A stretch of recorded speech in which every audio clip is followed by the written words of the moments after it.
अस्सलाम वालेकुम नाजरीन, आप देख रहे हैं हमारा ऑफिशियल यूट्यूब चैनल और मैं हूं आपकी मेजबान यशफा कुरैशी। जी नाजरीन, आज की मौजूदा खबरों के हवाले से इस वक्त हमारे साथ मौजूद है इमरान रियाज खान, जो हमें बताएंगे कि किस तरह इमरान खान को धोखा दिया गया और उनको कहा गया कि उनके तमाम केसेस माफ कर दिए जाएंगे और तमाम कारकुनान को रिहा कर दिया जाएगा, जिसके बाद उन्हें नए केसेस के अंदर उलझा दिया गया। इस वक्त इमरान खान शदीद गुस्से में हैं और उन्होंने एक ऐसा शॉट खेल दिया है जिसने हुकूमत की नींदें हराम कर दी हैं। इस हवाले से मजीद जानते हैं इमरान रियाज खान से। खान साहब का स्टेटमेंट, क्योंकि जो भी मुज़ाकरात का मामला था वो कटाई में पड़ गया। उसका रीज़न इमरान खान साहब ने खुद बताया सहाफ़ियों से बात करते हुए। और इमरान खान साहब ने कहा कि अली अमीन गंडापुर और बैरिस्टर गौहर के ज़रिए मुझे ऑफ़र आई कि एहतजाज मुलतवी कर दें तो सब कुछ ठीक हो जाएगा। इमरान खान ने अडियाला जेल में मीडिया से बातचीत करते हुए कहा कि इस्लामाबाद में 24 नवंबर का एहतजाज मुलतवी करने के लिए उनकी रिहाई की शर्त पूरी नहीं हुई। मैंने खुद समेत अंडर ट्रायल लोगों की रिहाई का मुतालबा किया था। जितने लोग भी अंडर ट्रायल हैं उन सबको रिहा कर दिया जाए ताकि मुज़ाकरात की संजीदगी का मालूम हो सके। इमरान खान ने कहा कि ये ऐसी डिमांड थी जो फौरी तौर पर पूरी हो सकती थी, जो उन्होंने नहीं की। मुज़ाकरात तो चलते रहते हैं, मगर ये पता चल गया कि ये सीरियस नहीं थे, ये सिर्फ एहतजाज मुलतवी करवाना चाहते थे। हमारे चार्टर ऑफ डिमांड में सब गिरफ्तार लोगों की रिहाई शामिल है। इमरान खान का कहना था कि हाई कोर्ट ने कल मेरी जमानत मंजूर की, जिसके बाद हुकूमत के पास सुनहरी मौका था कि मुझे रिहा कर देते। हाई कोर्ट जमानत मंजूर करती है और यहाँ पहले से तय हो जाता है कि रिहाई नहीं देनी। वादे हो गया कि हुकूमत मुझे मसरूफ़ करके मामले को तूल देना चाह रही थी। यानी वो जो हम पहले बात कर रहे थे कि इमरान खान साहब को धोखा दिया जा सकता है मुज़ाकरात के नाम पे कि टाइम गेन किया जाए, और यही काम गुज़िश्ता 2.5 साल से हम देख रहे हैं पाकिस्तान में किया जा रहा है।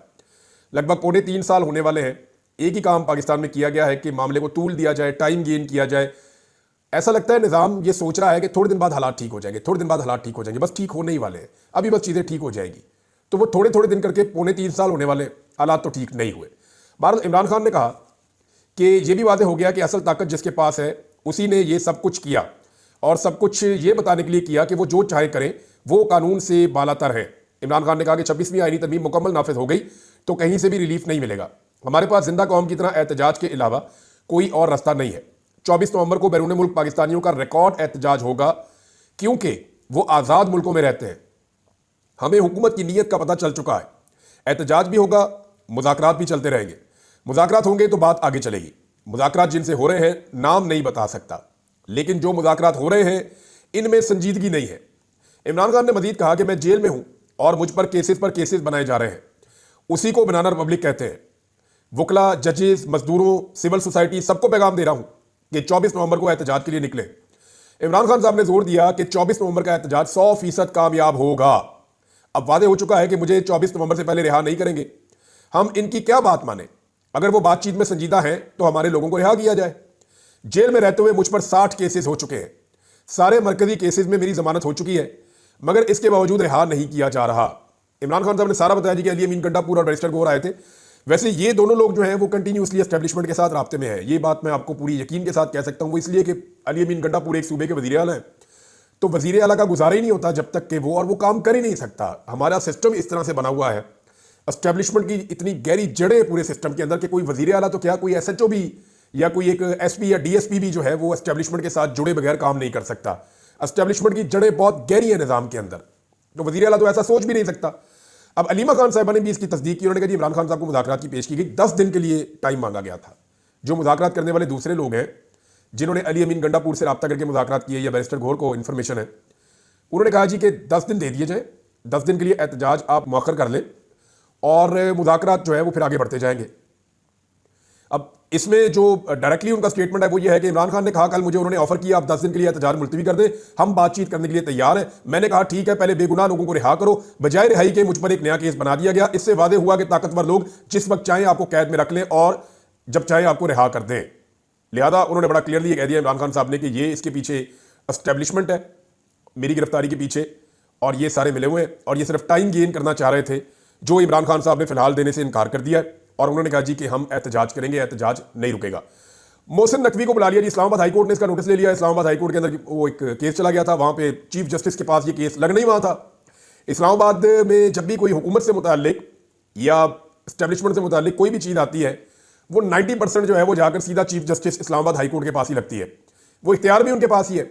तो वो केस उनके पास जाके लग गया और उन्होंने वहाँ पर तलब कर लिया वज़ीर दाखिला को, और वज़ीर दाखिला का शुक्रिया भी अदा किया कि आप आए। तो वज़ीर दाखिला ने वहाँ पे बातचीत की। बहरहाल अब ये केस चल रहा है कि इस एहतजाज को कैसे टैकल करना है। अब अदालत के जरिए से कोई हुक्म लेने की कोशिश की जाएगी। भारत मोहसिन नकवी ने बाहर निकल के बातचीत की है और मोहसिन नकवी ने कहा कि पीटीआई के साथ कोई मुज़ाकरात नहीं हो रहे क्योंकि धमकियों के साथ बातचीत नहीं हो सकती है। चीफ जस्टिस का जो भी ऑर्डर होगा उसके ऊपर हम अमल दरामद करेंगे। मुझे लगता है चीफ जस्टिस से सख्त ऑर्डर लेगी ये हुकूमत और उस ऑर्डर को बुनियाद बनाकर लोगों के ऊपर फसादियत, जुल्म और जबर किया जाएगा। अब चीफ जस्टिस का जो सख्त ऑर्डर है वो किस नौयत का होगा ये हम देख लेंगे आने वाले वक्त में। अच्छा, उन्होंने कहा जी कि सवाल ये पैदा होता है कि सिर्फ खास दिनों में पीटीआई क्यों एहतजाज कर रही है। अब ऐसे वक्त में एहतजाज की कॉल दी है जब बेलारूस के सदर पाकिस्तान, ओ यार कुछ ना कुछ तो पाकिस्तान जो हो ही रहा होता है ना। थोड़े दिन पहले एहतजाज कर रहे थे तो आपने कहा था जी वो जो है वो मलेशिया के वज़ीर आज़म आ गए, हालांकि वो उस दिन जा रहे थे जिस दिन उन्होंने एहतजाज की कॉल दी थी। उससे थोड़े दिन पहले जो है वो आसिफ अली जरदारी नाना बन गए थे। उसके बाद जो है वो नवाज शरीफ साहब का बेटा दिवा। कुछ ना कुछ तो इस मुल्क में हो रहा होता है। कभी मरियम नवाज की सर्जरी निकल आती है, कभी कुछ हो जाता है, कभी कुछ ना कुछ। एक मुल्क है भाई इतना बड़ा, तो बेलारूस का सदर आ रहा है। हद हो गई वैसे आप लोगों की। मैं हैरान होता हूं कि बेलारूस का सदर आएगा, आगे पाकिस्तान का सारा कर्जा उतार के वापस चला जाएगा। ये होगा, यानी मुझे मेरी समझ से बाहर है। कोई ना कोई तो पाकिस्तान में आता ही रहता है हर वक्त। इतना बड़ा मुल्क है भाई, 25 करोड़ इसकी आबादी है, एटमी पावर है दुनिया की 7वीं। तो यहां पे तो लोग आएंगे और जाएंगे। हमने अपने अंदरूनी मामला को उठा के हम कहां पे जाके जोड़ देते हैं। मोहसिन नकवी ने एक और इल्जाम लगा दिया कि जी खैबर पख्तूनख्वा से जो लोग आते हैं ना उनमें अफगान शहरी बहुत बड़ी तादाद में होते हैं। ये एक सवालिया निशान है। फिर उन्होंने कहा जी कि एक और चीज़ उन्होंने उठाई, ये जो दहशतगर्दी का वाकया हुआ इस पर मोहसिन नकवी ने कहा जी उधर हम ख्याल करें इधर ख्याल करें। आज 38 लोग शहीद हो गए हैं करम एजेंसी में। अब हम वहां ध्यान रखें या यहाँ ध्यान रखें। अब ये बहुत बड़ा दहशतगर्दी का एक वाकया हुआ है और 38 लोग वहां पे बताए गए हैं अब तक की इतला के मुताबिक जो शहीद हो गए। गाड़ियों के ऊपर अंधाधुंध फायरिंग की गई है। ये पारा चनार से जाती हुई गाड़ियां। इसके ऊपर 2 स्टेटमेंट्स हैं अल्लामा राजा नासिर अब्बास साहब, क्योंकि वो इसके साथ जुड़े हुए हैं तो मैं उनके स्टेटमेंट आपको पढ़ के सुना देता हूँ। खैबर पख्तूनख्वा के जिला करम ओचित में दहशतगर्दों ने कानवाय पर फायरिंग की। उसके नतीजे में कमोबेश 38 अफराद की शहादत और कुछ जख्मी भी हुए हैं लोग। ये इंतहाई अफसरदा हूं मैं। दहशतगर्दी की इस घिनौनी वारदात की जितनी मजम्मत की जाए कम है। हमने बहुत दफ़ा सूबाई और वफाकी हुकूमत को इस बारे में बताया, एहतजाज भी किए, लेकिन किसी के कान पर चूं तक नहीं रेंगी और इस जुल्म को रोकने में सब नाकाम साबित हुए। वज़ीर आला खैबर पख्तूनख्वा भी सूबे में अमन व अमान के क़याम में नाकाम हो चुके हैं। हकीकत तो यह है कि वो ज़िला करम पारा चनार का डिप्टी कमिश्नर और डीपीओ तक हटाने का इख्तियार नहीं रखते। ये बात ठीक है, अली अमीन गंडापुर एक डीपीओ को या एक आरपीओ को या एक डीसी को नहीं हटा सकते। अली अमीन गंडापुर वज़ीर आला ज़रूर है, लेकिन इख्तियारात अली अमीन गंडापुर के पास नहीं है। इख्तियारात कहीं और है। मरियम नवाज़ के पास भी इख्तियारात नहीं है। लेकिन मरियम नवाज़ की तो समझ आती है ना कि मरियम नवाज़ फॉर्म 47 पे आई हुई है। मरियम नवाज़ की जाली हुकूमत है। अगर मरियम नवाज़ की हुकूमत में डीपीओ और डीसी कोई और लगाए या जिनके पास असली फॉर्म 45 है, जिन्होंने उनके बदले में इनको जाली फॉर्म 47 दिए हुए हैं, अगर वो मरियम नवाज़ की हुकूमत के अंदर मुदाखलत करें तो बात समझ आती है कि भाई आप जीते हुए नहीं, आप हारे हुए चुप करके बैठ जाएं। अब अली अमीन गंडापुर कंप्रोमाइज हो जाए या वो अपने सूबे के अंदर अपना ऑफिसर खुद ना लगा सके, तैनात ना कर सके, ट्रांसफर पोस्टिंग ना कर सके, तो इसका मतलब ये है कि ये क्यों कंप्रोमाइज हो रहे हैं। इनको तो अवाम ने हुकूमत बना के दी है, ये तो अवामी हुकूमत है। अली अमीन गंडापुर ना बड़े लंबे अरसे से पर्दा रख रहे हैं। वो ये भी नहीं बताते कि उन्हें अगवा किसने किया, वो ये भी नहीं बताते कि उन्हें दूसरी मरतबा अगवा किसने किया, वो ये भी नहीं बताते कि उनके साथ बातचीत क्या हो रही है, वो ये भी नहीं बताते कि उनके जो वजारत आला है उसमें मुदाखलत का लेवल क्या है। इसका रीज़न मैं जानता हूं, मुझे पता है इसका रीज़न कि अली अमीन गंडापुर ये सारा कुछ क्यों नहीं बताते। और इसका राज खैबर पख्तूनख्वा का जो वज़ीर आला हाउस है पेशावर वाला, उसके अंदर मौजूद है। लेकिन अभी वक्त नहीं है, अभी मामला और तरफ चल रहे हैं, तो मैं आपको बता देता हूँ। बहरहाल उन्होंने कहा जी कि इसके ऊपर अब एहतजाज करेंगे। अल्लामा राजा नासिर अब्बास साहब ने बड़ी ज़ोरदार तरीके से आवाज़ उठाई। उन्होंने कहा ये हुकूमत नाकाम हो गई लोगों को अमन व अमान मुहैया करने में। अब मोहसिन नकवी ने कहा जी हम इधर देखें या उधर देखें। भाई मोहसिन नकवी साहब, आपका जो पोर्टफोलियो है ना वो है वजारत दाखिला। वजारत दाखिला का काम है अमन व अमान का क़याम, अमन में लाना, दहशतगर्दों की कमर तोड़ना, दहशतगर्दों के साथ लड़ाई करना। पहले आप गए बलूचिस्तान, वहां जाके मोहसिन नकवी साहब ने कह दिया जनाब के एक SHO की मार है। उसके बाद हमने देखा तब से लेकर अब तक दहशतगर्दी का सिलसिला थम ही नहीं रहा। अभी थोड़े दिन पहले इतनी बड़ी दहशतगर्दी की वारदात हो गई है स्टेशन के ऊपर कोयटा में। लगातार वारदातें होती जा रही हैं दहशतगर्दी की। अब मोहसिन नकवी साहब की तवज्जो होनी चाहिए दहशतगर्दी को रोकने के लिए। अब जिन इलाकों से FC उठा के मंगा रहे हैं इस्लामाबाद में, वहां अगर दहशतगर्दी के वाकयात हो रहे हैं तो कौन रिस्पॉन्सिबल है।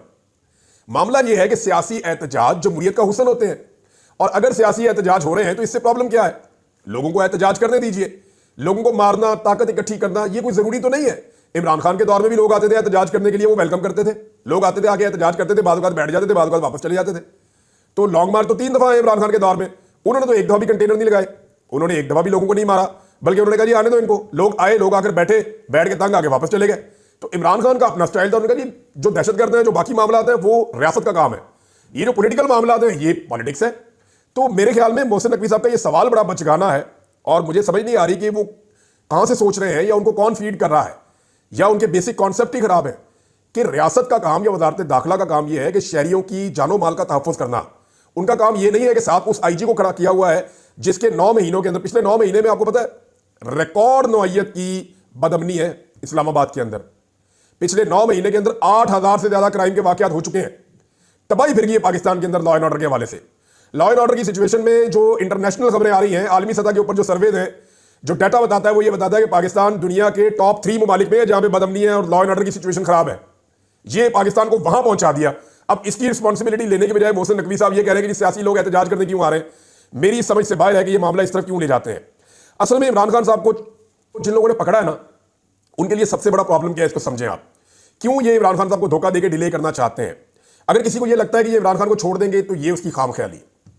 इमरान खान कानून के जरिए छूट जाए वो एक अलग बात है, लेकिन निजाम कभी भी इमरान खान को छोड़ने का रिस्क नहीं लेगा। एस्टेब्लिशमेंट कभी ये रिस्क नहीं लेगी, हुकूमत कभी ये रिस्क नहीं लेगी। उसकी वजह समझिए आप। इमरान खान की मकबूलियत का तोती बोल रहा है, ना सिर्फ मुल्क में बल्कि पूरी दुनिया में। ऐसे वक्त में एक लीडर जब जेल से निकलता है तो उसका इस्तकबाल होता है। इमरान खान का इस्तकबाल इस नौइयत का होगा कि दुनिया खुमैनी का इस्तकबाल भूल जाएगी। दुनिया भूल जाएगी कि बेनजीर भुट्टो वापस आई थी तो लोग कैसे निकले थे इस्तकबाल करने के लिए। इमरान खान के इस्तकबाल के बाद पाकिस्तान का सारा पॉलिटिकल सिनेरियो ही चेंज हो जाएगा। अगर इमरान खान को छोड़ दिया जाता है आज 10 दिन बाद, 20 दिन बाद, 30 दिन बाद, तो पूरा पाकिस्तान उसकी एक झलक देखने के लिए निकलेगा और इतना बड़ा हुजूम बन जाएगा, इतना बड़ा क्राउड बन जाएगा कि पाकिस्तान की पूरी पॉलिटिक्स और पाकिस्तान का पूरा निजाम इमरान खान के सामने बोना लगना शुरू हो जाएगा। और ये एक इतना बड़ा रिस्क है जो इस वक्त पाकिस्तान की एस्टेब्लिशमेंट और पाकिस्तान की हुकूमत नहीं ले सकती। आज़ाद कश्मीर में नाज़रीन हालात खराब हो रहे हैं बदकिस्मती से। वहां ये हो रहा है कि इंतजामिया ने जो है, लॉ इन्फोर्समेंट एजेंसीज ने, इदारों ने लोगों के ऊपर जबर और फस्तायत के साथ दोबारा क्रैकडाउन किया कि पाकिस्तान तहरीक इंसाफ के लिए एहतजाज के लिए ना निकले। लोगों ने रिएक्ट कर दिया आगे से। कई जगहों में पुलिस को फेंटी पड़ी है, कई जगहों में वीडियो आ रही है कि पुलिस को और इंतजामिया को महसूर बनाया हुआ है और कुछ जगह से जो है वो तशद्दुद के वाकयात रिपोर्ट हो रहे हैं। ये बड़ा अनफॉर्चुनेट है। आज़ाद कश्मीर में पहले ही एक मामला ट्रिगर कर गया था। भाई आज़ाद कश्मीर के लोग हैं, वो एहतजाज करने आएंगे तो जब बाहर आएंगे कहीं पे आप निपट लीजिएगा, आप रोक लीजिएगा, आप रोक सकते हैं तो। भाई आप आज़ाद कश्मीर जैसे हसास इलाके में, यानी ये पाकिस्तान के लिए हसास इसलिए है कि हमारा एक आलमी मुकदमा है, तो वहां पे तो ना आप इस लड़ाई को शुरू करें। उस जगह पे तो अमन रखें कम से कम, ताकि दुनिया को हमारा ये वाला चेहरा नजर तो ना आए आज़ाद कश्मीर में। भारत मर्जी है, जितनी इनकी अकल है इनसे कुछ भी करने की आप तवक्को कर सकते हैं। अब इमरान खान साहब की मुखालफत में वहां तक पहुंच गए हैं कि बदतरीन लॉ एंड ऑर्डर पे कोई बात पूछ करने वाला, पूछगछ करने वाला नहीं है। वजह यह है कि अगर पूछगछ की तो निजाम अपनी एक गलती छुपाने के लिए 100 और गलतियां कर रहा है।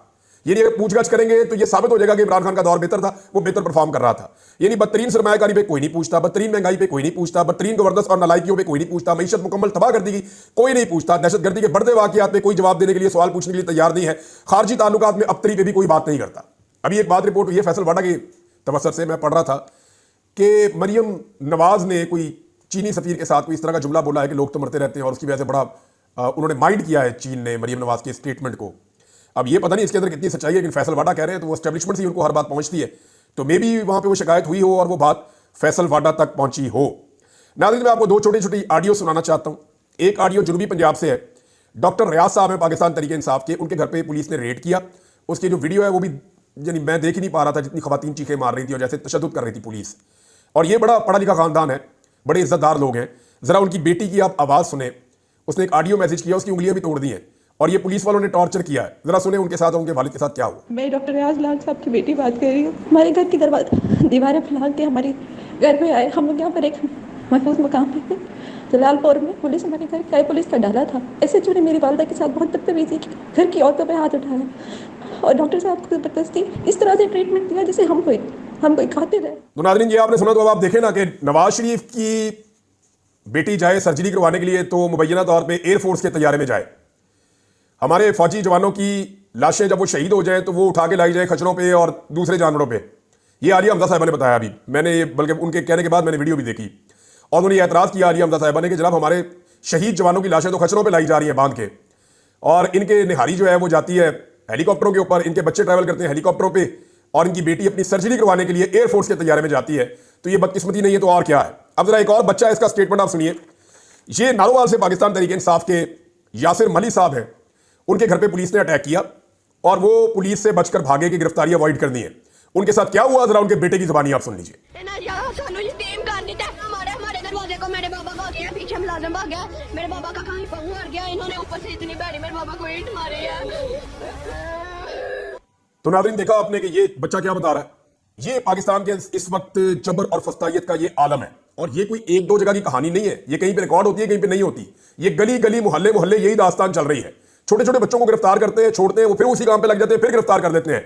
इस कौम ने भी जिद पकड़ ली है। अब इंटरनेट बंद करने की तैयारी हो रही है। इंटरनेट बंद करने के ऊपर पाकिस्तान तहरीक इंसाफ ने एक स्ट्रेटेजी बनाई है, और वो स्ट्रेटेजी जो है वो भी आज शाम तक सारी चीजें तकरीबन फाइनल हो जाएंगी। मैं नेक्स्ट वीलॉग में आपको बताऊंगा कि इंटरनेट बंद होने की सूरत में क्या स्ट्रेटेजी है, और किस तरह जो है वो पाकिस्तान तहरीक इंसाफ ने क्या हिकमत अमली बनाई है, कैसे वो फुटेज और वीडियोस जो है और वो तस्वीर सामने आएंगी। अब तक के लिए इतने, अपना ख्याल रखिएगा, अपने चैनल का भी। अल्लाह हाफिज़। जी नाजरीन, जिस तरीके से इमरान रियाज खान ने हमें तफसीलात से बताया कि किस तरह कारकुनान को डराने की कोशिश की जा रही है। उन्हें कहा जा रहा है कि हम आप पर शेलिंग करेंगे, आपको गिरफ्तार करेंगे और आपके पासपोर्ट कैंसिल कर दिए जाएंगे। लेकिन आप तमाम लोगों ने उस आखिरी कॉल पर जरूर निकलना है और ये साबित कर देना है कि हकीकी आजादी के लिए आपने अपनी शमा जरूर रोशन की। सिर्फ चंद दिन बाकी हैं, हुकूमत पहले ही घबराहट का शिकार है। इंटरनेट बंद करने की पूरी तैयारी हो चुकी है, लेकिन हालात जो भी हों, हमारा ये चैनल आपको बर वक्त मालूमात फराहम करेगा। तो इस चैनल को सब्सक्राइब करें, वीडियो को ज्यादा से ज्यादा शेयर करें ताकि बर वक्त खबरें आपको मिलती रहें।